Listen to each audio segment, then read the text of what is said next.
O Senhor dos exércitos está conosco. O Deus de Jacó é o nosso refúgio. Amém, amém. Em Warburgo, né? É uma cidade, uma região da Alemanha, Lutero, meditando no Salmo 46, compôs o hino Castelo Forte. Ele estava abrigado, escondido dos seus perseguidores, e a palavra existe, embora as construções sejam parecidas, né?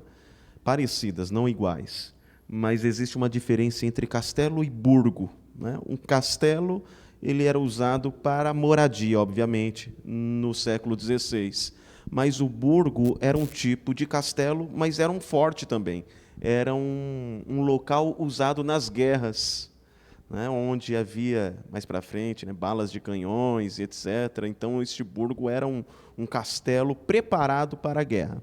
E na música original de Lutero, não é castelo forte, mas burgo forte.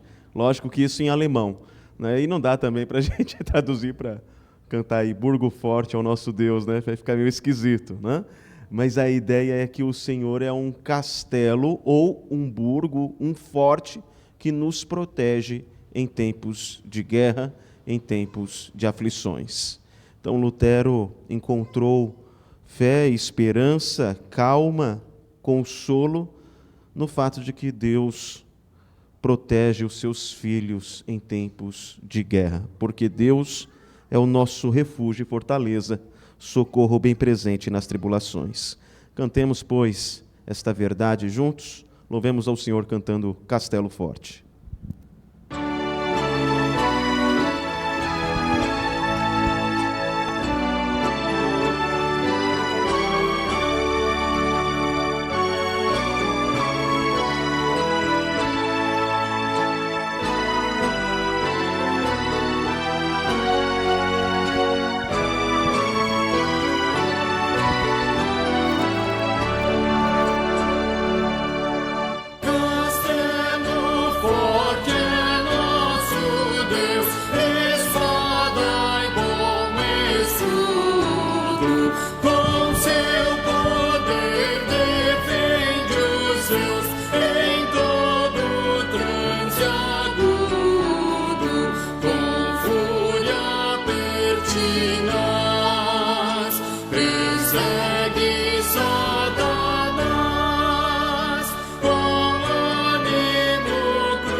Obrigado, pois por graça e misericórdia o Senhor nos lembra que Tu és o nosso refúgio, a nossa fortaleza. Dai-nos, ó Deus, a entendermos isto e deste modo nos posicionarmos ao lado da verdade, sem temor, dispostos a sofrer as consequências disso, na certeza de que é o Senhor que nos protege. E ainda que sejamos mortos por conta da perseguição do mundo, sabemos que reinaremos com Cristo Jesus, que a morte não é o nosso fim, antes o início de uma vida plena em Tua presença. Dai-nos, Senhor, entendermos que em Cristo somos mais que vencedores e por graça e amor somos guardados neste tempo em que habitamos. Ajude-nos, ó Deus, a internalizarmos essas verdades em nosso coração e as aplicarmos em nosso viver, para que não sejamos tomados pela ansiedade ou pelas preocupações, antes, para que descansemos em Teu cuidado, em Teu amor, em Tua providência. No nome santo de Cristo Jesus, oramos, rogando também que o Senhor nos ilumine, nos dê um momento agradável de aprendizado, de troca de saberes, e que o conhecimento adquirido possa ser reverberado no nosso viver, possa nos tornar mais santos, mais piedosos, mais consagrados e mais confiantes em Ti. Ajude-nos nisso, ó Deus. Oramos confiados em Cristo Jesus, o nosso Senhor e Salvador, o nosso rochedo. Amém. Amém.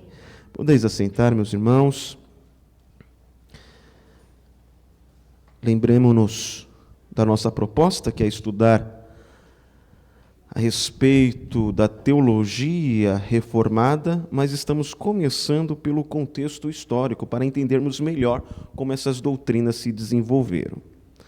Nós temos aprendido que existem 4 grandes períodos no que se refere à história mundial, que é Antiguidade, Idade Média, a Era Moderna e a pós-modernidade, que é o período em que nós estamos vivendo, embora os intelectuais, os acadêmicos, acreditam que nós já estamos em transição para um outro período, que ainda a gente não sabe quem vai dar nome e quem vir depois de nós, né? E a história da igreja, ela se dá neste espaço, e está se dando também. A história da igreja mostra como as doutrinas foram se desenvolvendo à medida que desafios foram surgindo. Então, no que se refere à história da igreja, sabemos que Deus sempre teve um povo desde os primórdios, mas a igreja de Cristo Jesus, a igreja do Novo Testamento, ela começa na antiguidade, com a igreja primitiva, tendo os apóstolos como líderes. Depois da igreja primitiva, você tem o período dos pais da igreja ou da patrística, né? Patrística é o termo que é dado para a produção teológica dos pais da igreja. E quem eram os pais da igreja? Foram substitutos dos apóstolos. Estes assumiram a liderança da igreja e ficaram responsáveis por articular e desenvolver a teologia cristã.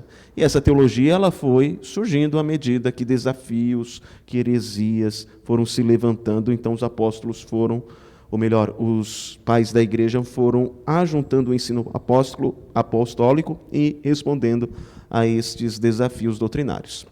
Depois da era patrística, nós temos a igreja medieval, que é um período aqui de 1000 anos, um longo período, né? E no finalzinho da Idade Média, você tem a Reforma. A Reforma ela faz uma transição entre Idade Média e modernidade, ok?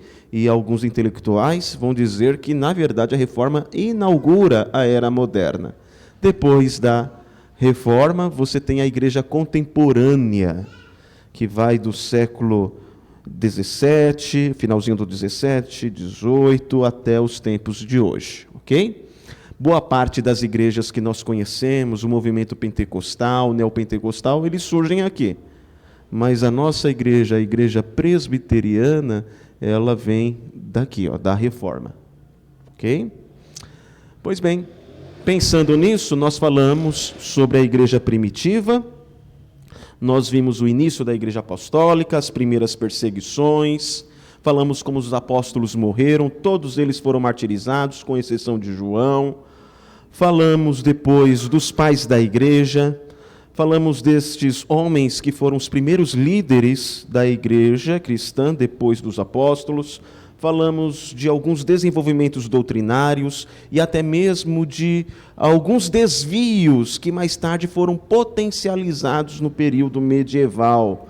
Falamos das perseguições, dos mártires, como muitas pessoas morreram por amor a Cristo, por fidelidade ao Senhor, mortas no Coliseu, mortas pelas feras, dilaceradas por touros, queimadas, algumas serviram de postes para as ruas de Roma.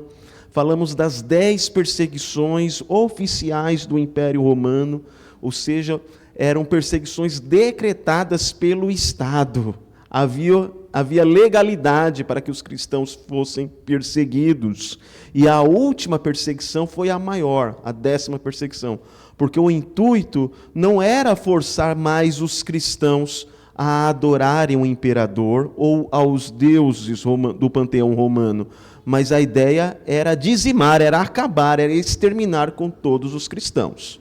Falamos, por exemplo, dos motivos, que eles davam para perseguir os cristãos. Vocês lembram de alguns?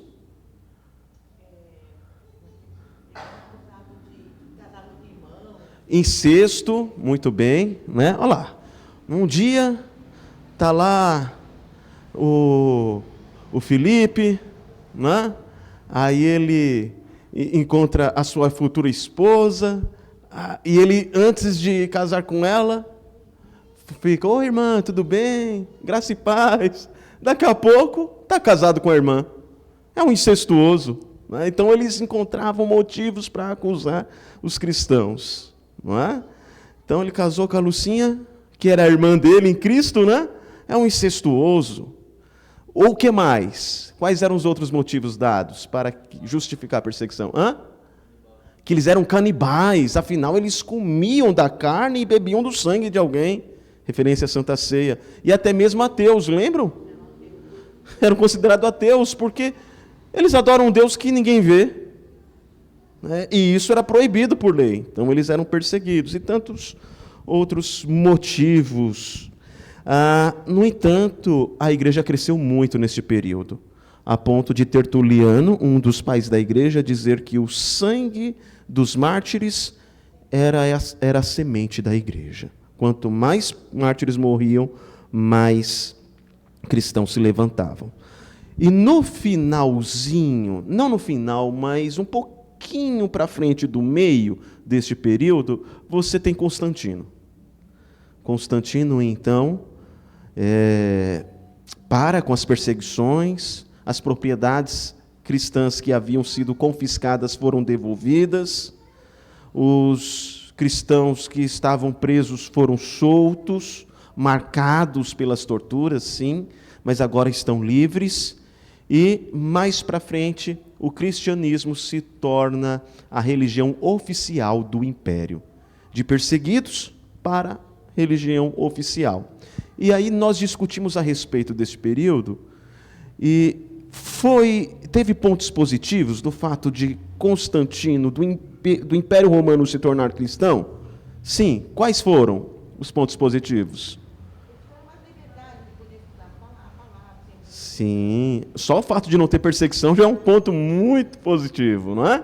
Agora eles têm tempo para oficializarem o cânon, o Novo Testamento. Eles têm tempo agora para responderem adequadamente, com o apoio do império, às doutrinas que estavam se levantando contra a verdade bíblica. Então você tem os primeiros concílios ecumênicos no sentido de que toda a igreja representada estava ali naqueles concílios, E aí foram estabelecidos dogmas, doutrinas com relação à Trindade, a pessoa de Cristo, do Espírito Santo e de Deus Pai. No entanto, há pontos negativos também. Os pagãos, entendendo que agora o cristianismo é uma religião privilegiada, eles começam a se aproximar e mais à frente começam a participar da estrutura administrativa da igreja, a fim de terem apoio do imperador e de alargar suas fronteiras financeiras, não é? E de terem poder. A igreja, então, vai tendo poder e vai se tornando cada dia mais atrativa, não por causa da palavra que ela prega, mas por causa do poder político que ela tem. Isso faz com que haja uma síntese, ou o que faz com que haja uma influência do paganismo no cristianismo. Então, o cristianismo vai se tornando uma religião sincrética, uma religião com elementos pagãos.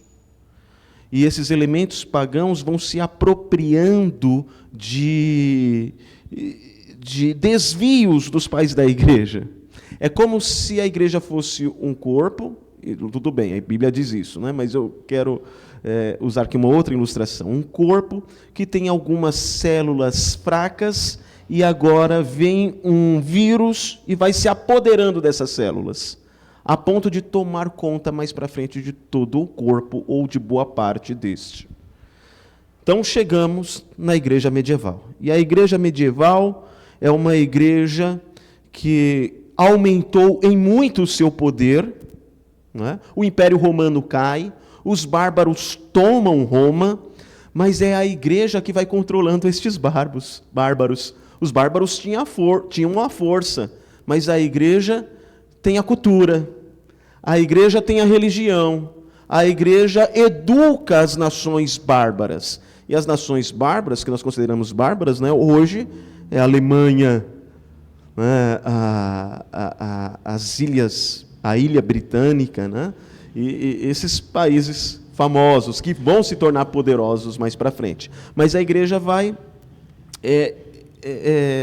criando alianças com estas nações bárbaras, de tal modo que quando nós chegamos no meio da era medieval, nós temos a igreja dominando toda a Europa, no sentido cultural e religioso, e até mesmo político, porque ela cria alianças com os reis.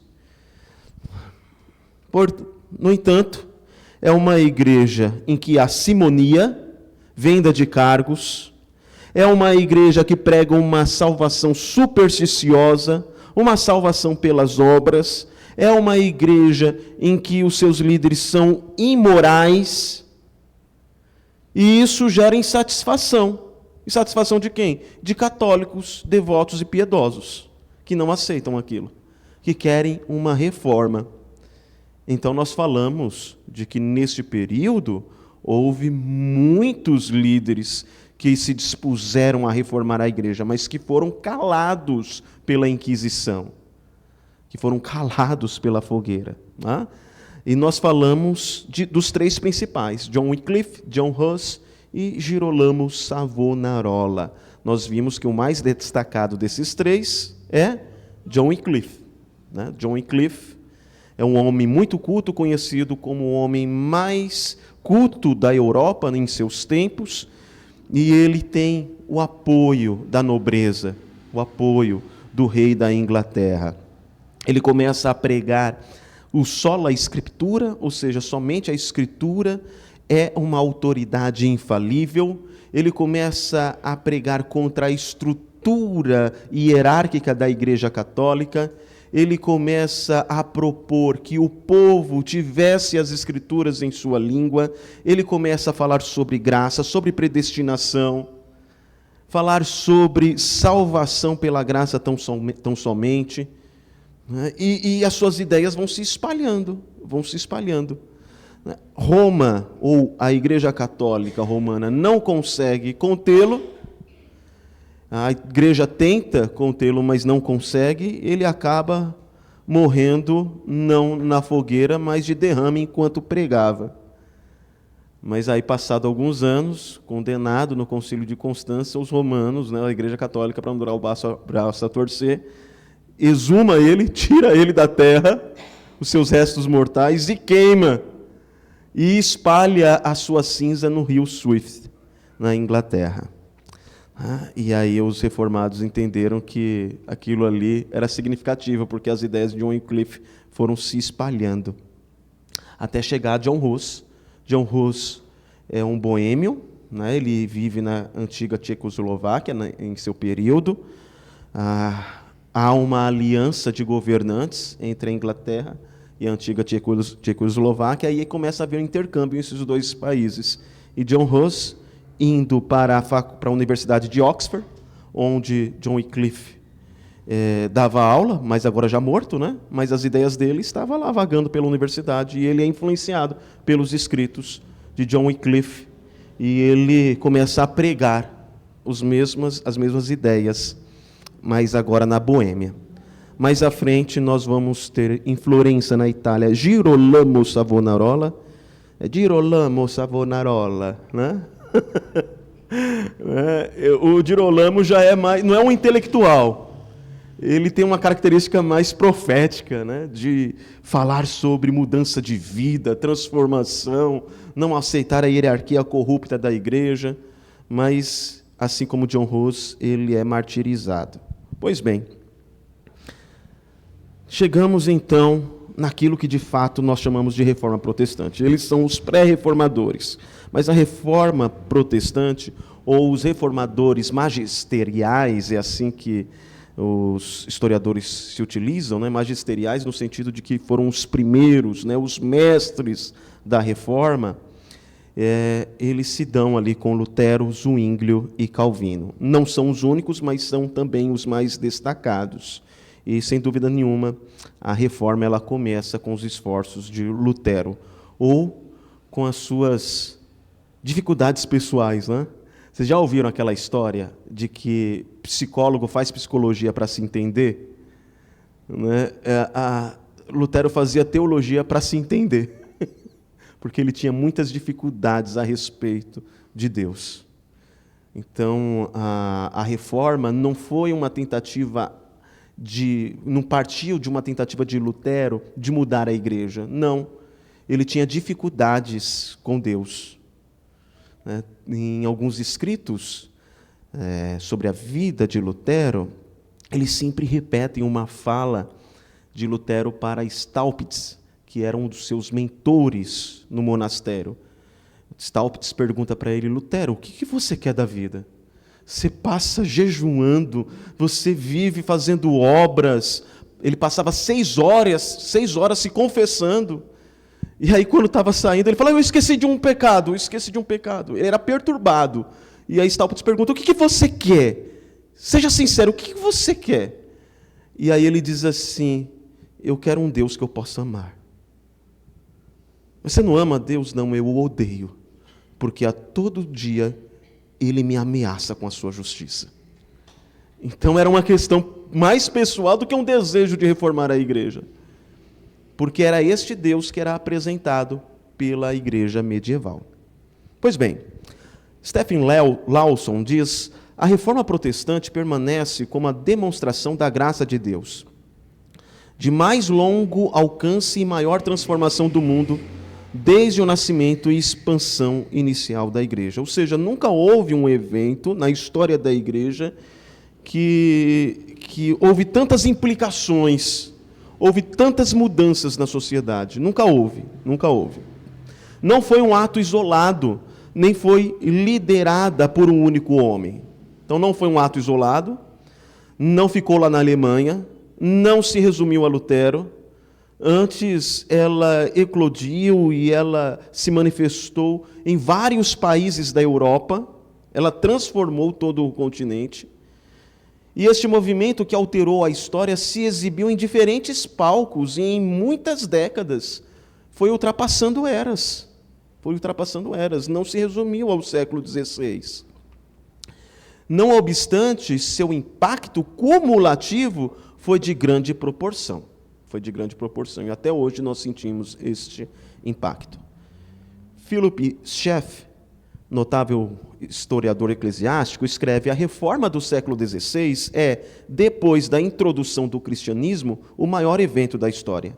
Ela marca o fim da Idade Média e o começo dos tempos modernos. partindo da religião, ela deu, direta ou indiretamente, um poderoso impulso a cada movimento futuro e fez do protestantismo a principal força propulsora na história da civilização moderna. Então, a reforma influenciou a economia, o conceito de trabalho, influenciou a educação, influenciou as artes. Você vai ter Johann Bach, Christopher Wren, né? Todos estes homens tinham um conceito diferente de arte do que os católicos tinham. Então, todas as áreas da vida foram influenciadas pelo movimento reformado. As trevas espirituais estavam personificadas na Igreja Católica Romana. A Bíblia era um livro fechado, era um livro proibido naquele tempo. Eles diziam que os ignorantes não poderiam ler as Escrituras e poderiam tirar interpretações errôneas dela. Então, daí o fato de ser um livro proibido. A ignorância espiritual naquela época dominava a mente do povo. Então, o povo vivia temeroso, assustado. Eram muitas tragédias, guerras, epidemias, fome. E o que a gente faz para mudar isso? Faça mais obras. Deus está irado com você. E se você não fizer obras, você está sofrendo aqui, vai sofrer futuramente no purgatório. Se não for direto para o inferno. Mas como eu posso me salvar? Bem, você recebe o batismo, você é salvo, mas aí você pega de novo, você perde essa salvação. Você tem que recuperá-la por meio de obras. E a igreja está aí para te auxiliar. A igreja está aí para mediar graça a você, para que então você seja salvo. O evangelho havia sido pervertido por esta cosmovisão pagã, que começou a entrar a partir de Constantino. A tradição da igreja triunfara sobre a verdade divina. O que comandava a mente das pessoas era a tradição da igreja, não a exposição das Escrituras. A santidade pessoal fora abandonada. A putrefação nauseante das tradições de invenção humana cobria o Papa e o sacerdócio. A corrupção da impiedade contaminara, respectivamente, o dogma e a prática. É nesse período que Deus, providencialmente, há de levantar os reformadores. Em Genebra, você tem o muro dos reformadores. Quando você for para lá, tente dar uma passadinha lá. Lá tem um Parque dos Bastiões, na Praça Nova. Tem este muro, é um muro enorme. Não é? Essas estátuas não são pequenas, elas são gigantes. E aqui você tem inscrições que contam a história da reforma. Aqui você tem em relevo alguns reformados que fizeram parte da história, e são muitos, estão aqui. Tem os principais, e aqui no meio você tem os principais que atuaram em Genebra. Ok? Então, o Lutero, por exemplo, eu não lembro, acho que está aqui desse lado, mas no meio aqui são aqueles que atuaram em Genebra. E há uma inscrição grande, que eu não me lembro, talvez ela esteja aqui, eu não me lembro exatamente. Não, está aqui, dá para ver aqui um pouco. Post tenebrax lux, que é depois das trevas, luz. Sabe aquela ideia da Idade Média ser a idade das trevas? Então eles dizem depois das trevas, luz. Post tenebrax lux. Deus fez a luz do Evangelho brilhar com a reforma. Aqui você tem o Guilherme Farel, Calvino. Aqui é o Teodoro Beza, que vai suceder o Calvino. E aqui John Knox. O John Knox é conhecido como o pai do presbiterianismo. Ele foge da Escócia, se torna aluno de Calvino, depois volta para as Ilhas Britânicas e institui a fé reformada lá com mais clareza. Institui também o governo presbiteriano. Tem uma história bem interessante, né, sobre o John Knox. Eu acho que, às vezes eu cito, você está lembrado, e se você colocar na internet R.C. Sproul, né, R.C. Sproul, você vai ver um dos principais teólogos da nossa época. Ele faleceu recentemente, né? R.C. Sproul era presbiteriano e ele foi criado na igreja, ia para a igreja com seus pais, mas se converteu de uma forma assim até incomum, né? Ele não conhecia as Escrituras, não tinha gosto pela palavra do Senhor, ele achava esse negócio de igreja um pouco chato, né? E ele, um dia, já na faculdade, para o primeiro ano dele, ele vai comprar alguns cigarros numa máquina, e aí parece aquelas cenas de filme americano, né? E aí tem um capitão do time de futebol americano. Falou: menino, o que você está fazendo? Você vai fumar? Você não tem idade para isso, não sei o quê, vem aqui. Aí ele vai meio desconfiado, né? Senta à mesa com aquele capitão de futebol americano e eles estavam fazendo uma devocional. E obrigam ele a participar da devocional, ele e o amigo dele. Ele participa. E em dado momento leem um texto lá, em Eclesiastes, que diz que esse homem é como uma árvore que, quando cai, fica ali. Eu estou parafraseando, eu não lembro direito do texto, né? Mas este texto chama a atenção do Sproul. Ele fica falando assim: puxa, eu sou essa árvore, eu não tenho um destino, eu não tenho um propósito na vida. Se eu cair morto, eu vou ficar ali e pronto. E aquilo vai incomodando. E ele vai agora com um desejo de conhecer a palavra de Deus, vai à igreja, a palavra do Senhor começa a fazer sentido, e ele vai tendo mais desejo de ler as Escrituras, estudá-la, e se torna um dos maiores teólogos do nosso século. Mas a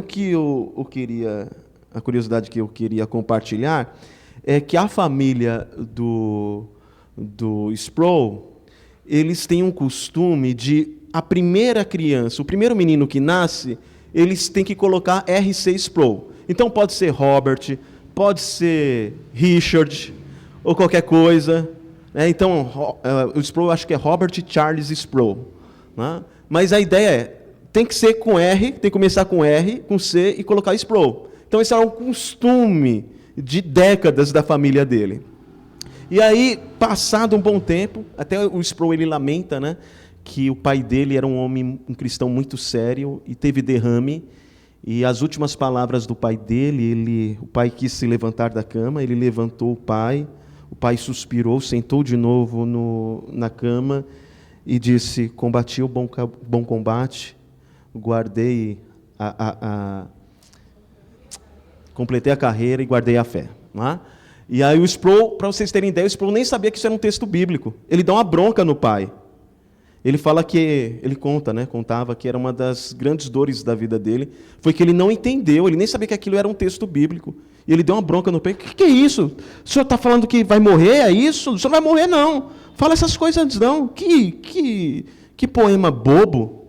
Né? E ele fala: puxa vida, eu não tinha nem noção que aquilo era um versículo bíblico. Meu pai estava declarando a sua fé em Cristo Jesus, sentindo que estava prestes a morrer, e eu desfiz disso. E naquela mesma madrugada o pai dele morreu. Então o Sproul nunca foi interessado, só quando ele se converte ele torna muito interessado. E aí ele estuda teologia e estuda a história da igreja. Aí ele vai estudando a origem do presbiterianismo. E aí ele descobre qual o nome do primeiro pastor presbiteriano ordenado por John Knox. Era R.C. Sproul. E aí ele vai pesquisar nos cartórios, na história da família, e descobre que era um antecedente dele. E ele fica maravilhado, né? Ele fala: puxa vida, o meu ancestral, né, foi o primeiro pastor ordenado por John Knox. Mal sabia ele que tinha essa história longa, né, de presbiterianos. É uma curiosidade que eu acho legal, né? Pois bem, mas voltando aqui ao assunto, os reformadores não se viam como inventores, descobridores ou criadores. Ao contrário, viam seus esforços como de redescobrir a fé. É interessante porque a igreja sempre teve um entendimento Não sempre, mas isso entre a ortodoxia era verdade, né? De que os milagres eles existiam nas Escrituras para testificar que aqueles homens eram da parte de Deus. Então os apóstolos fazem uma série de milagres para provar que o que eles estão ensinando vem de Deus. Essas são as credenciais, são os sinais. Então, quando os reformadores começam a pregar, o Papa pergunta: tá, cadê os sinais que testificam que o que vocês estão dizendo é da parte de Deus? E a resposta dos reformadores é: nós não precisamos de sinais, porque o que nós estamos pregando não é novo, é só as Escrituras. Ou seja, os apóstolos já tinham pregado essas verdades, os sinais já tinham feito, não era necessário mais sinais, né? Então, isso deixa ainda mais claro esse entendimento que os reformadores entendiam, que não estavam tentando inovar. Não, eles queriam, na verdade, que a igreja retornasse às Escrituras, retornasse a se parecer com a igreja primitiva. Eles não estavam fazendo algo a esmo, mas estavam reavivando o que jazia morto. Eles fizeram uma retrospectiva da Bíblia e da era apostólica, e também dos pais da igreja primitiva, tais como Agostinho. Eles começam a estudar e ver, e ir para aquele momento em que o cristianismo ainda não havia se corrompido. Eles vão tanto para a história e principalmente para as Escrituras, para dizer: está vendo? Vocês se distanciaram do verdadeiro evangelho, está vendo? As tradições que vocês estão fomentando e que estão se repercutindo na sociedade, elas não têm base nem nas Escrituras, nem na tradição antiga. Então, eles tinham este intuito de voltar para as bases das Escrituras e para a tradição antiga que preservava a verdade do Evangelho. E eles usaram até mesmo os pais da igreja como o molde pelo qual pudessem formar a igreja e dar-lhe uma transformação. Os reformadores cunharam um dito que é Ecclesia Reformata semper reformanda, que é igreja reformada sempre se reformando. E não é se inovando, mas se reformando à luz das Escrituras. Então eles entendiam que a reforma nunca ia parar. Que era após era, nós devemos nos tornar mais bíblicos.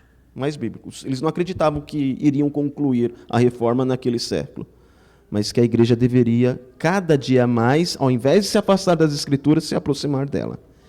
E estes são os principais reformadores: o Martinho Lutero, o Eurico Zwinglio e o João Calvino. Eu falei que o Martinho Lutero era o coração, o Eurico Zwinglio era o braço e o João Calvino era o cérebro da reforma. João Calvino era o cérebro porque ele vai sistematizar os ensinos. O Eurico Zwinglio é o braço porque é um indivíduo que morre numa batalha contra os católicos. Ele era um soldado, literalmente. Vestia armadura, era pastor e soldado. E Lutero era o coração, era aquele que vivenciava muito a fé, né? Na forma que defendia. Era um indivíduo até mesmo duro nas palavras. Então eu falei, né, que às vezes você lê Lutero, dá a impressão que ele vai soltar um palavrão, né? De tão envolvido naquilo que ele acreditava. Ele e o Eurico Zwinglio têm divergências a respeito da Santa Ceia, e ele chega até a chamar o Zwinglio de cão. Um indivíduo estúpido mesmo, né? Ignorante. Ele vivia à flor da pele.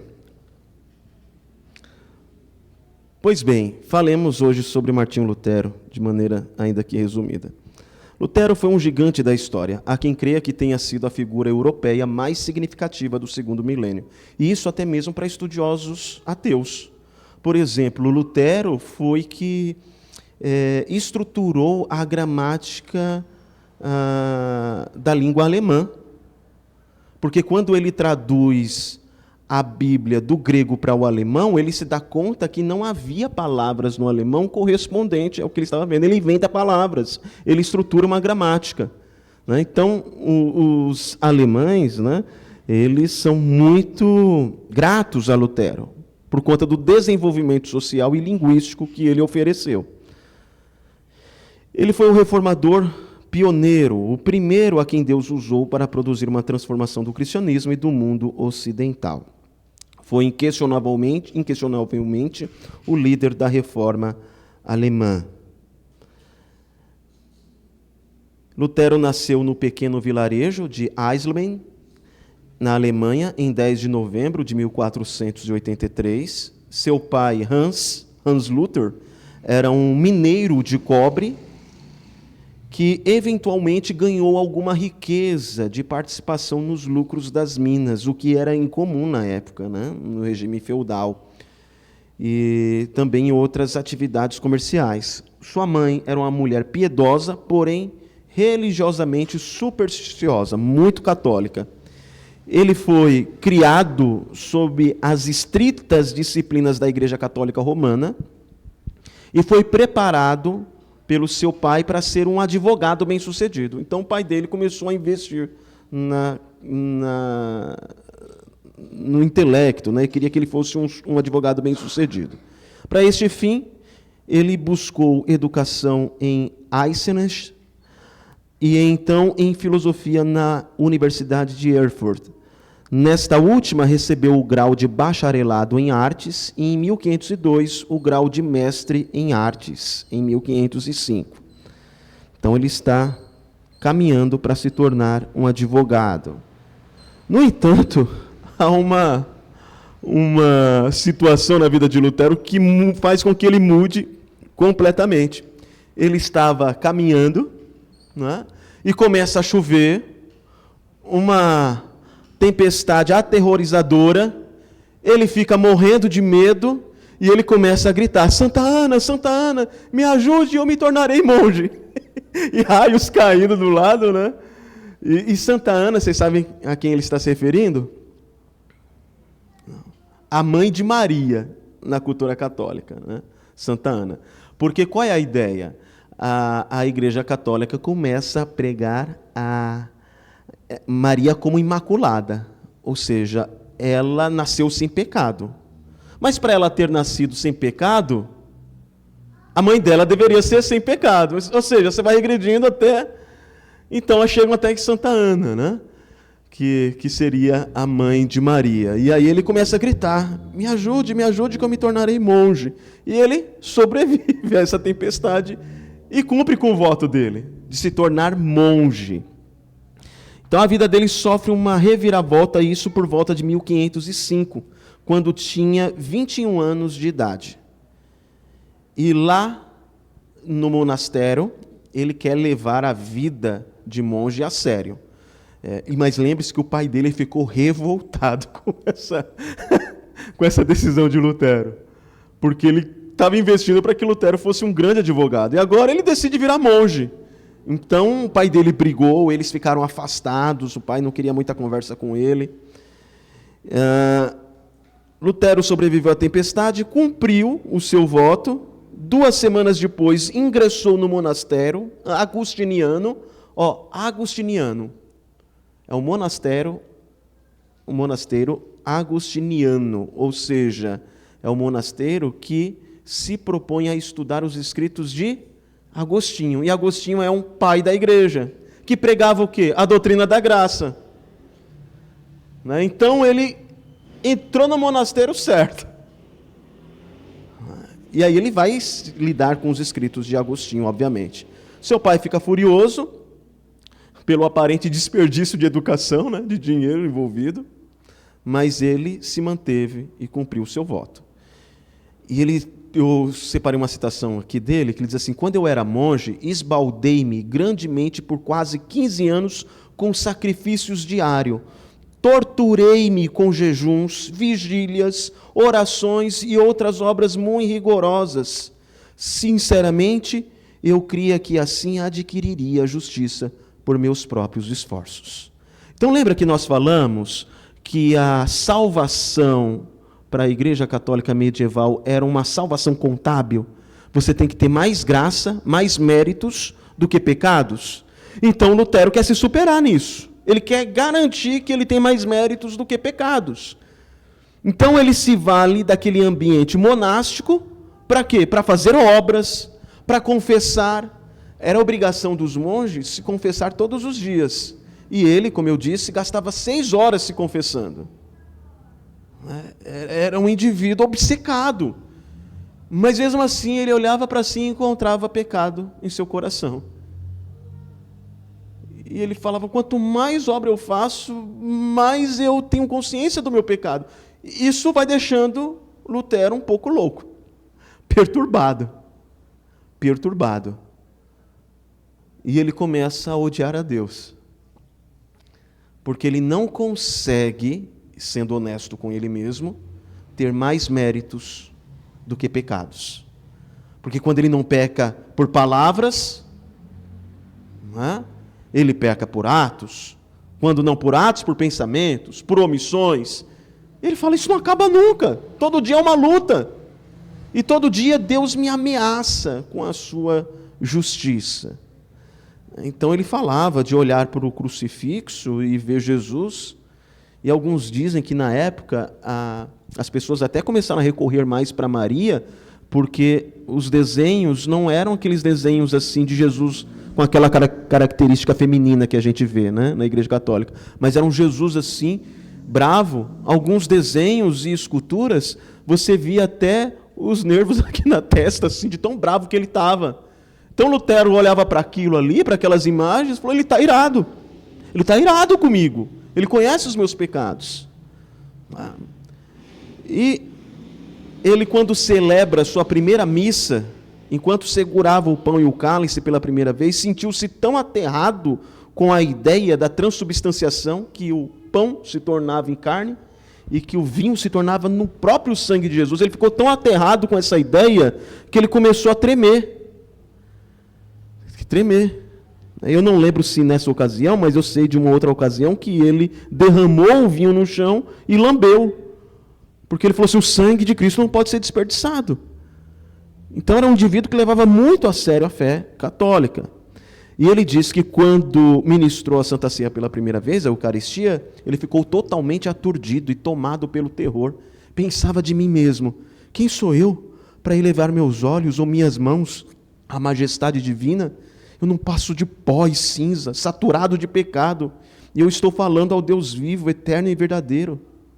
E o medo se misturava ainda mais com as suas lutas pessoais, porque ele não conseguia a aceitação junto a Deus. E como ele era muito devoto, os administradores do monastério falaram assim, esse cara tem que dar uma voltinha, ele está ficando louco, bem louco aqui dentro. Né? E aí eles tinham algumas coisas a serem feitas em Roma e enviaram ele. Foi pior, porque ele chegou lá, viu imoralidade, e os historiadores confirmam isso, né? Que ele suspeitou que havia até prostíbulos que atendia só padres. E ele fica aturdido, né?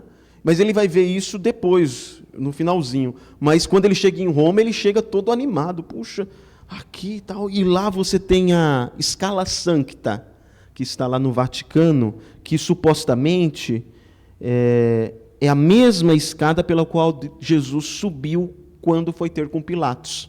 Então a Igreja Católica, aquela história de relíquias, né, pegaram essa escada e levaram lá para o Vaticano. E aí ele sobe essa escada, que tem 28 degraus, e beija cada um degrau, e reza um Pai Nosso. Então é esse tipo de homem que nós temos aqui. Né? Um indivíduo totalmente tomado pela religião medieval. Ele começa agora, no monastério, depois que ele volta de Roma, um pouco decepcionado, a ler a Bíblia escondido na biblioteca, em busca de resposta e salvação para a sua alma. Eu já falei da de Roma, né, que ele beijou as escadas, e aí ele recebe seu grau de doutorado em teologia na Universidade de Wittenberg, em 1512, foi nomeado professor de Bíblia. E na sala de aula, antes de tudo, ele pré-lecionava sobre Salmos, Romanos, Gálatas e Hebreus. Mas quanto mais Lutero estudava, mais perplexo ficava. Uma dúvida o consumia. Como um homem pecador pode ser justo diante de um Deus santo? E ele a princípio não conseguia encontrar respostas na Bíblia, porque ele já lia já com pressuposto. Toda vez que ele, por exemplo, não foi a primeira vez, a gente pensa que ele lia Romanos 1:17 a primeira vez, já né? Não, ele já tinha lido aquele texto. E ele tinha ficado mais decepcionado, né? Porque a justiça de Deus se revela no Evangelho. Aí ele entendia assim que a justiça era a ameaça de Deus de enviá-lo ao inferno.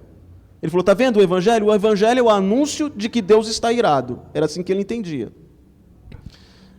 Aqui, caso você um dia queira ir lá, né? Já sabe, é a escala San que está hoje. Que está lá no... Acho que não está no Vaticano, ela está em Roma. Está em Roma.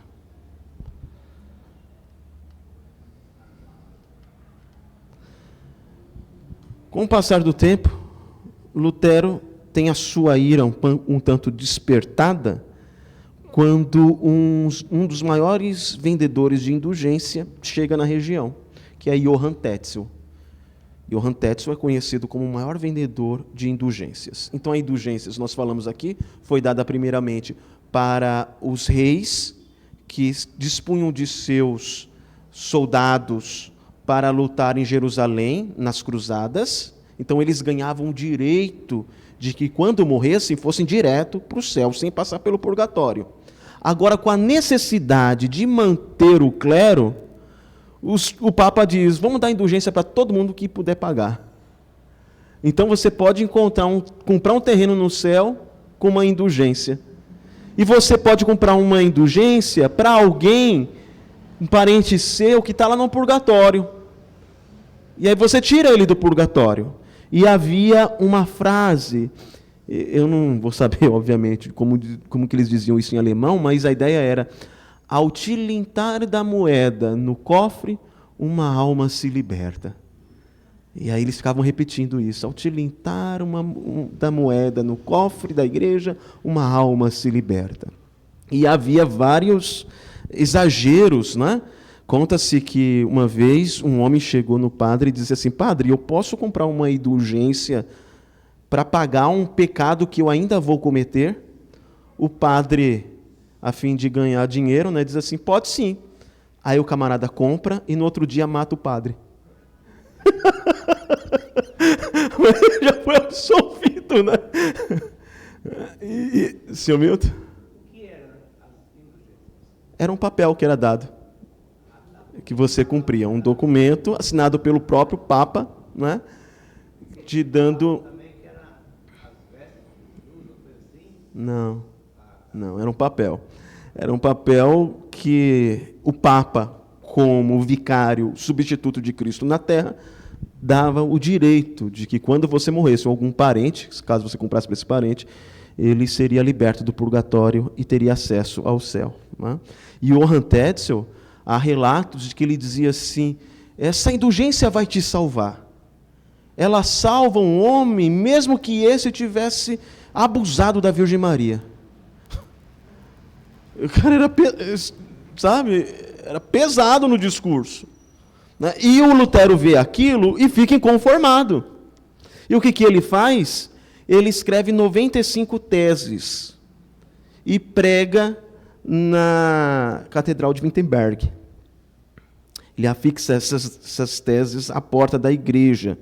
E você diz, ai, que dramático. Não, era comum. As pessoas faziam isso. Quando elas queriam dar um aviso, elas pegavam um papel e colocavam lá na parede. E essas 95 teses eram um chamado para um debate. Então ele queria debater as teses com Johann Tetzel. Era só isso. Ele não estava pensando em reforma ou algo do tipo. Então, se você for ler as 95 teses, você vai ver coisas assim de Lutero defendendo o purgatório. Está dizendo, não é assim que as almas saem do purgatório. Isso é um exagero. Então, ele continua sendo um bom católico. E nas 95 teses, ele diz assim, o Papa precisa saber dessas coisas, viu? Que ele acreditava que o Papa era inocente. Então, ele está sendo um bom católico, mas um católico inconformado com aquela situação. Não é? O problema é que algum esperto, e parece que tem até o nome do indivíduo que fez isso, pegou essas indulgências, se aproveitou lá da imprensa, né, que já tinha sido inventada pelo Gutenberg, e fez várias cópias e se espalhou. Essas cópias foram se espalhando pela Alemanha inteira. E aí, de um dia, menos de uma semana, o Lutero virou um herói. Porque ele estava falando algumas coisas que as pessoas sempre quiseram falar e não tinham coragem. Né? Então, essas indulgências, ou melhor, essas 95 teses contra as indulgências se espalharam.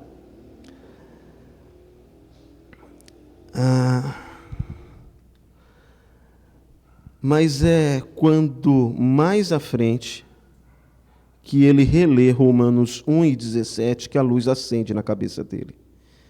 Foi quando senti como se tivesse nascido de novo e adentrado o próprio paraíso por portões abertos. E ele diz assim: ainda que vivesse como um monge irrepreensível, sentia, deixa eu só ver que horas são aqui, sentia-se pecador diante de Deus, com uma consciência extremamente perturbada.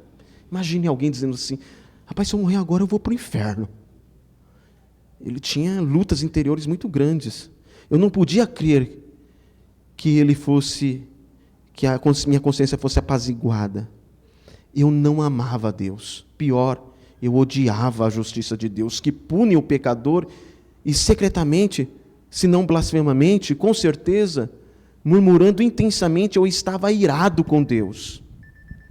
E disse, de fato, como se não bastasse que míseros pecadores eternamente perdidos, através do pecado original, sejam esmagados por todo tipo de calamidade, pela lei dos 10 mandamentos, Deus, pelo Evangelho, ainda adiciona castigo ao castigo. E também pelo Evangelho nos ameaça com a sua justiça e ira. Assim eu me enfurecia, com uma consciência incendiada e atormentada. Não obstante, eu me importunava com aquela passagem de Paulo, desejando saber muito ardentemente o que Paulo tinha em mente. Então, ele não foi de uma hora para outra, mas o justo viverá pela fé. Começou a bater na cabeça dele, o que quer dizer isso? E na maioria das vezes ele interpretava como algo contra ele. Por fim, pela misericórdia de Deus, meditando dia e noite, atentei bem para o contexto das palavras. Isto é, visto que a justiça de Deus se revela no Evangelho de fé em fé, como está escrito, o justo viverá pela fé, então comecei a entender que a justiça de Deus é aquela pela qual o justo vive por um dom de Deus, isto é, a fé. E este é o significado. A justiça de Deus se revelou pelo Evangelho, isto é, a justiça passiva com que Ele nos justifica compassivamente por meio da fé. Como está escrito, aquele que é justo, através da fé viverá. Aqui sentia que havia renascido totalmente e entrara no próprio paraíso através das portas abertas. Isso ocorreu depois das 95 teses, em 1519, 2 anos depois. Então, 95 teses não tem nada a ver com conversão ainda. As coisas mudam depois de 2 anos. Com esse texto, que ele fala assim, o entendimento de Lutero, parafraseando aqui, era: Deus opera a fé no coração. E a fé se torna a mão pela qual eu recebo a salvação, por graça, por causa daquilo que Cristo fez por mim na cruz e na vida dele. Então eu não tenho mérito algum, mas Cristo tem todos os méritos, porque ele viveu uma vida obediente. E o que ele faz? Ele imputa, ele acredita os créditos dele na minha conta. Mas eu estou devendo. O que ele faz? Na cruz ele morre por mim, paga os meus pecados. Aí ele falou, uau, eu sou salvo pela graça. Não é por aquilo que eu faço, mas por aquilo que ele fez por mim. E o jeito de receber essa salvação é crendo, é confiando nele. O justo viverá pela fé. Aí ele se liberta de todo aquele sistema que o oprimia, que dizia, faça obras para você ser bom e aceito por Deus. Ele diz, não, já sou aceito em Cristo. Aquele que me justifica, aquele que me perdoa, aquele que pelo seu sacrifício e sua vida me declara justo diante do Pai. Nós vamos estudar mais à frente, não hoje, o sola fide, né? Mas a ideia é essa. Assim, a justificação somente pela fé veio a ser o dogma central da Reforma. Ele declarou que a justiça de Deus imputada ao pecador que crê é uma justiça estrangeira, ou seja, não é do indivíduo. A justiça que o homem necessita possuir é alheia à sua experiência, ela vem de fora. Tem de ser dada por Deus, a própria justiça de Jesus Cristo. Jesus é o justo que justifica. E é assim que eu sou salvo.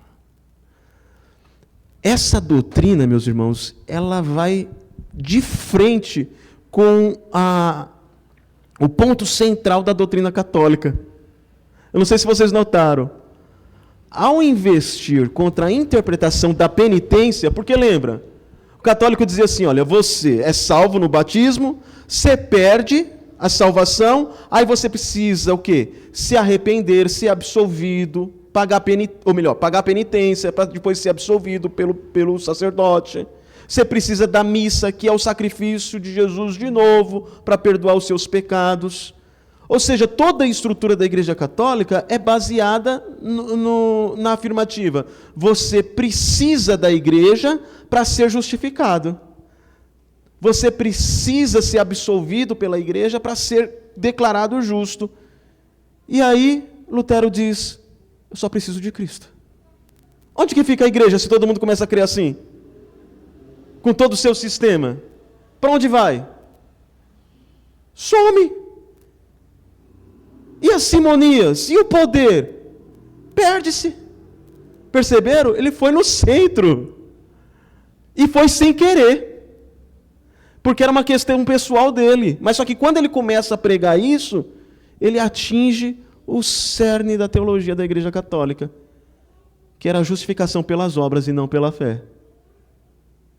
A justificação pelas obras tornava as pessoas dependentes da Igreja Católica. Agora, quando eu começo a acreditar que eu sou salvo por Cristo, qual é a minha relação de dependência com a Igreja? Nenhuma. A Igreja perde poder. Perde poder e todo o edifício hierárquico rui, cai. Ao investir contra a interpretação da penitência, Lutero estava implicitamente atacando o cerne da Igreja Papal e de toda a sua estrutura financeira e social, que operava num sistema de salvação coletiva que permitia que os fiéis rezassem por outros, reduzindo assim seu tempo no purgatório. Quem diz aí, essa mulher não é crente não, a Linda Hopper. Mas eu estou lendo para ver os dados históricos, né?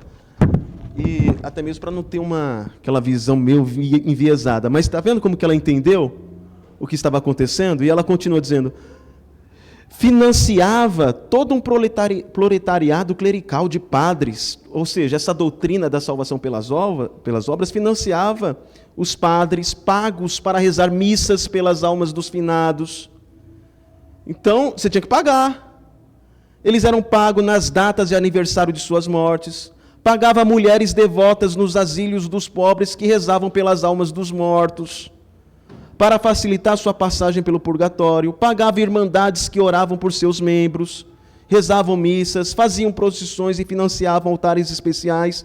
Ou seja, você podia pagar gente para fazer obras por você. Então era muita gente que se valia de todo esse sistema. Em suma, o sistema estruturava a vida religiosa e social de incontáveis cristãos medievais. No centro do sistema estava o Papa, que era o administrador de um tesouro de méritos, graças que podiam ser desembolsadas para terceiros, desde que estes pagassem. Assim, a investida contra as indulgências levaria mais cedo ou mais tarde a um questionamento do poder papal, principalmente a doutrina da justificação pela fé. Então, a doutrina da justificação pela fé acaba com toda a estrutura da igreja medieval. O Papa entende isso. O Papa entende isso e se ira, né? Lembra que eu falei que era salvação contábil? Né? Você faz a penitência, tem que ter obras meritórias, você tem que recorrer à mediação dos santos, tudo aqui custa, tudo isso tem dinheiro. Relíquias, você pagava para ver as relíquias. O crânio de João Batista. Se você olhasse lá para o crânio de João Batista, isso é invenção, né, gente? Mas tem lá, o crânio de João Batista, para os católicos. Aí a graça é infundida, mas você tinha que pagar. Purgatório. Aí se você paga indulgência, você se livra do purgatório. Eucaristia, você pode pagar a igreja para fazer uma Eucaristia representativa por alguém que está no purgatório. Aí, que nem teve aquele caso lá de Gregório, 30 dias de Eucaristia, até soltar o finado aqui do purgatório. Tudo isso é arrecadação. Aí você diz assim, não, gente, você não precisa de nada disso. É só crer em Cristo Jesus para ser salvo. Aí você quer me quebrar, né? O Papa ia dizer. Aí você me quebra, né? Aí, qual que é a importância disso tudo? Qual é o propósito disso tudo? O Papa denunciou Lutero por pregar doutrinas perigosas, o intimou a comparecer a Roma, ele não foi porque ele era esperto, né? Sabia que se fosse lá estava morto. E quando Lutero se recusou, ele foi chamado a Leipzig, em 1519, para um debate público com John Eck, um teólogo católico proeminente. Nesta disputa, Lutero afirmou que um concílio eclesiástico podia errar, que a autoridade do Papa era uma invenção recente, não tinha base na história da igreja. Olha lá, você falando de história da igreja. E, ao assumir esta posição, Lutero irritou a principal nervura de Roma, a autoridade papal. E no verão de 1520, o Papa emitiu uma bula, que é um edito selado com um selo do Papa, né? E a bula dizia assim: levanta-te, ó Senhor, e julga a tua causa. Um javali selvagem tem invadido tua vinha. Que era o Lutero, né? Ou seja, o javali está invadindo a vinha, a igreja. Com estas palavras, o Papa estava se reportando a Lutero como um animal indomável que estava causando devastação. 41 ensinos de Lutero foram tidos como heréticos e escandalosos ou falsos. Com isso, Lutero teve 6 dias para arrepender-se ou sofrer a excomunhão. E como Lutero responde? Ele queima a bula papal. Ele vai para a rua, vem cá, gente, aqui, ó, o Papa está dizendo que eu tenho 6 dias para me arrepender aqui. Olha o que eu faço com essa bula aqui, ó, bota fogo nela. Aí pronto, aquilo ali virou um alvoroço. Que foi uma... Você vê como que Lutero era aquele isqueirinho, né? Gostava de uma briga, né?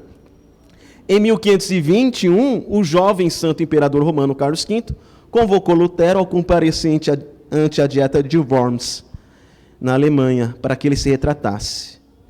E aí foram colocados todos os seus livros numa mesa, à vista de todos. Então se perguntou a Lutero se ele se retrataria dos ensinos contidos nos livros. Só está ele ali, não tem ninguém para defendê-lo. E aí colocam todos os escritos dele numa mesa e dizem assim, ó, tudo aqui é herético. Você se arrepende de tudo isso que você escreveu? E qual que vocês acham? Qual que foi a resposta de Lutero? O que ele disse? Ele ficou com medo e falou, você me dá um dia para pensar? A gente é meio, né, aquela coisa do heroísmo, não, ele não sei o quê. Não, ele gelou. Falou, pronto. Ele falou, dá um dia aí para eu pensar direitinho. E ele passou a madrugada todo acordado, orando, e os mais dramáticos, né, e pode ter sido, né, lutando até mesmo com o diabo, né. Tem uma marca lá de tinteiro que ele joga assim, ele vê um vulto e ele entende que era o diabo tentando ele, porque ele estava muito inclinado a dizer, eu me abdico de tudo isso. Porque ele queria viver, gente. Ele queria viver. Então não foi um cara, não. Ele falou, eu tenho dúvidas. Né? E ele volta de novo no outro dia e diz, a menos que eu seja convencido pelo testemunho das Escrituras, ou pela clara razão, pois não confio simplesmente no Papa ou em concílios, posto ser bem notório que com frequência eles têm errado e se contraditado, estou obrigado pelas Escrituras que tenho citado, e minha consciência é cativa da palavra de Deus. Não posso e nem quero retratar-me de nada, posto não ser seguro nem certo ir contra a consciência. Não posso agir de outro modo. Eis-me aqui. Que Deus me ajude. Amém. Vai para as cabeças, né? Estou aqui mesmo. E aí ele sai temeroso. E quando ele está saindo para voltar para casa, homens o cercam, pulam em cima dele, arrastam ele, colocam um capuz. E aí ele, desesperado, diz, meu fim chegou, né?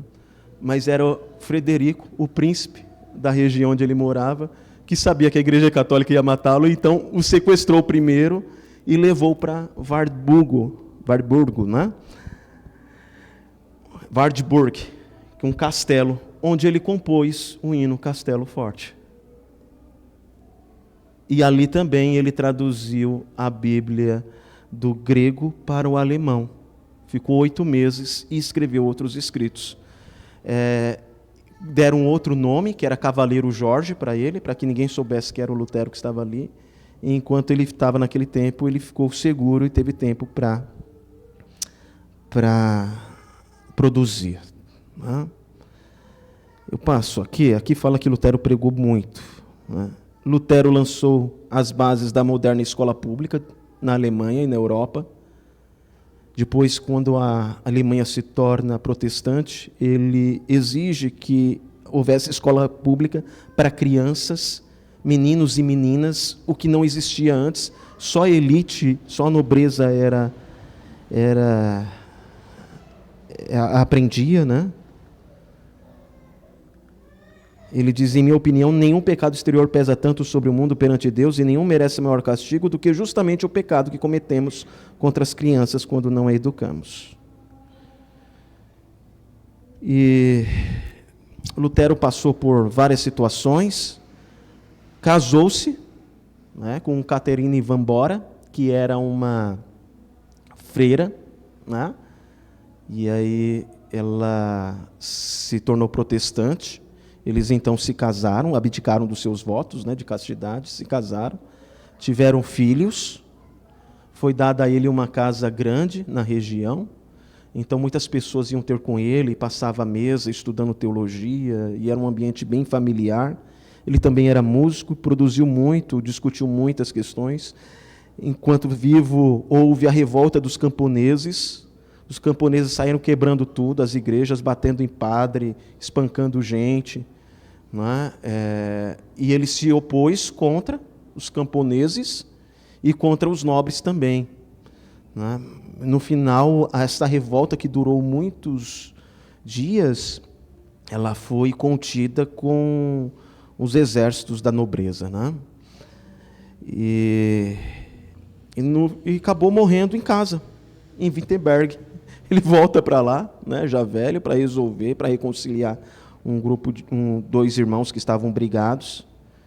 E narrando o final da vida de Lutero, lê-se que, quando transcorreu a noite, 3 filhos de Lutero, Jonas, Martin e Paul, e alguns amigos, velaram ao seu lado. Então insistiram com ele: reverendo pai, continuas leal a Cristo e à doutrina que tens pregado?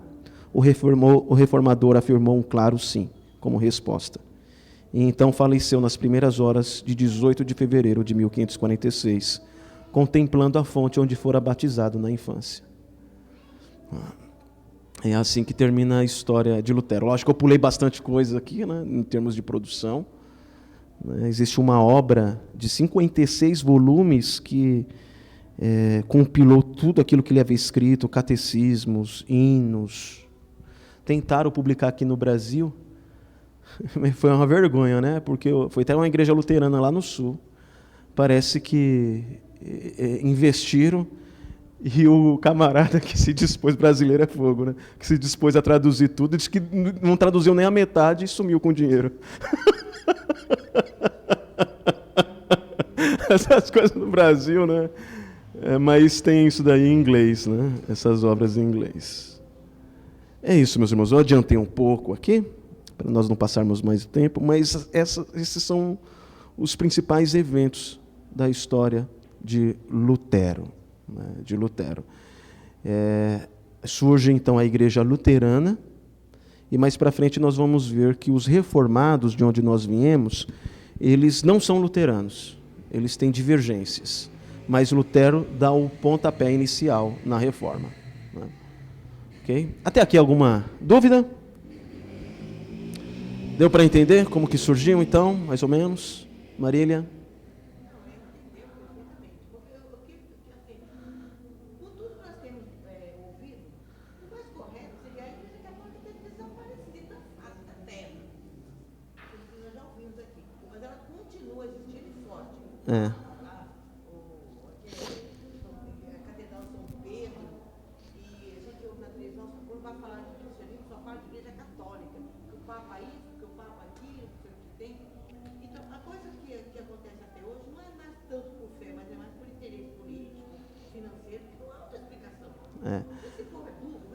Não, mas há outras explicações, sim, que a Igreja Católica, ela tenta satisfazer várias demandas.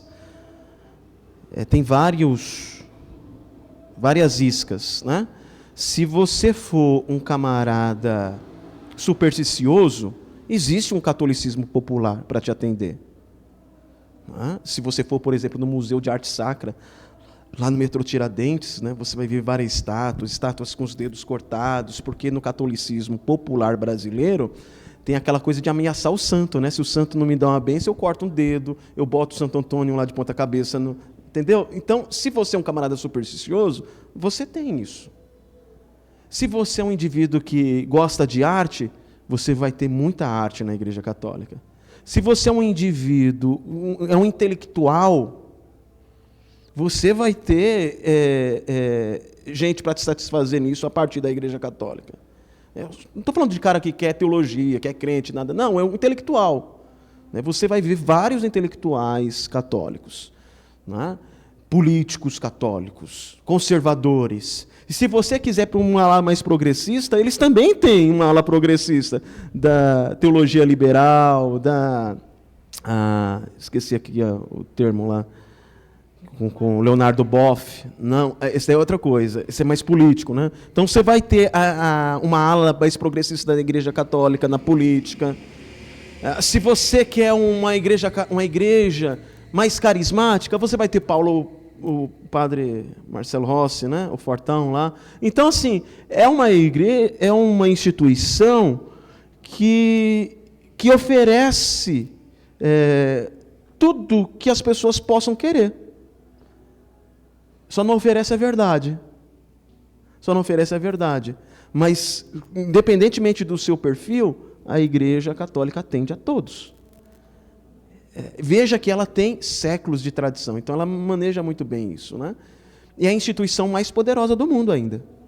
Você fala, Coca-Cola, não sei o quê, IBM. Não. Qual é a empresa mundial aí que tem um país? A Igreja Católica tem. O Vaticano. Né?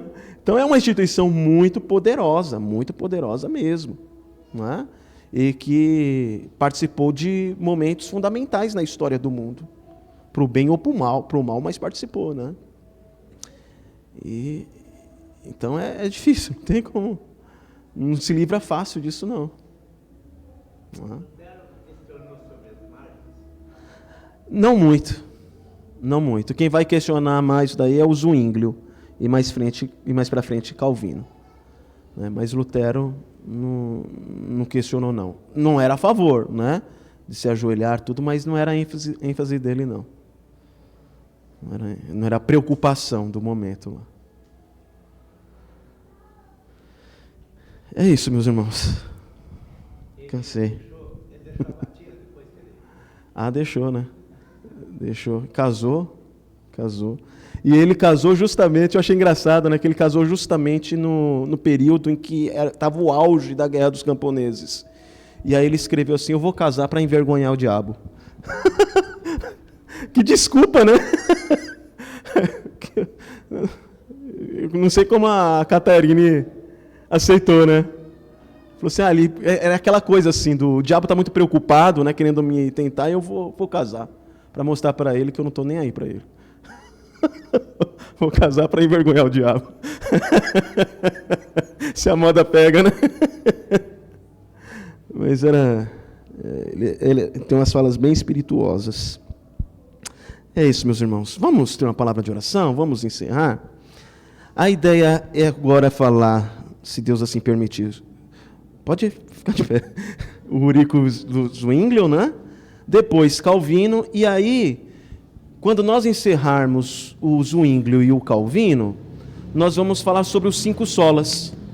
Sola Scriptura, sola fide, sola gratia, soli Deo gloria, solus Christus, porque esses solas resumem as ênfases doutrinárias da teologia reformada. Ok? Vamos orar?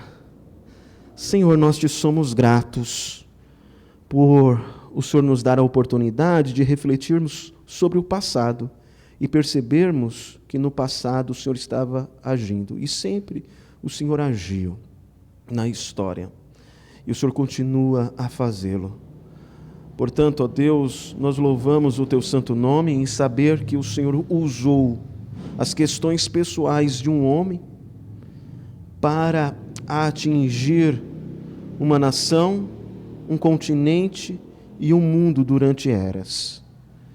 Isso demonstra, ó Pai, não a grandiosidade de Lutero, mas a tua glória, o teu poder em usar homens frágeis, fracos e até mesmo perturbados para a tua glória, para manifestar a tua graça, para que a tua palavra seja espalhada por este mundo e assim vidas sejam libertas da superstição, da mentira e das trevas de Satanás.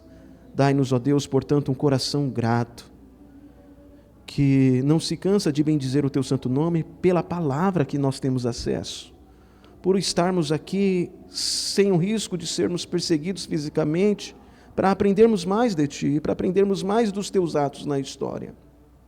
E dai-nos, Senhor, acima de tudo, que nos apropriemos desta doutrina maravilhosa que liberta a justificação pela fé.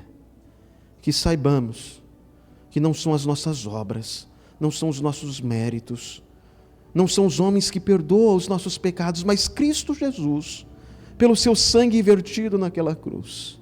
E é Cristo Jesus que nos justifica, imputando, creditando na nossa conta os seus créditos, a sua justiça, a sua obediência, para que então diante de Deus sejamos declarados justos e assim façamos parte de sua família. Dai-nos, Senhor, a nos agarrarmos essa doutrina, para que cada dia sejamos mais libertos e mais gratos pela salvação que temos, não pelos nossos méritos, mas pelos méritos de Cristo Jesus, para que Ele, tão somente Ele, seja glorificado em nossas vidas. Leva-nos, ó Deus, em paz aos nossos lares. Esta é a nossa oração e a fazemos no nome daquele que nos justifica, Cristo Jesus, o nosso Senhor e Salvador. Amém. Amém. Deus os abençoe, meus irmãos. Até a próxima, se Deus permitir.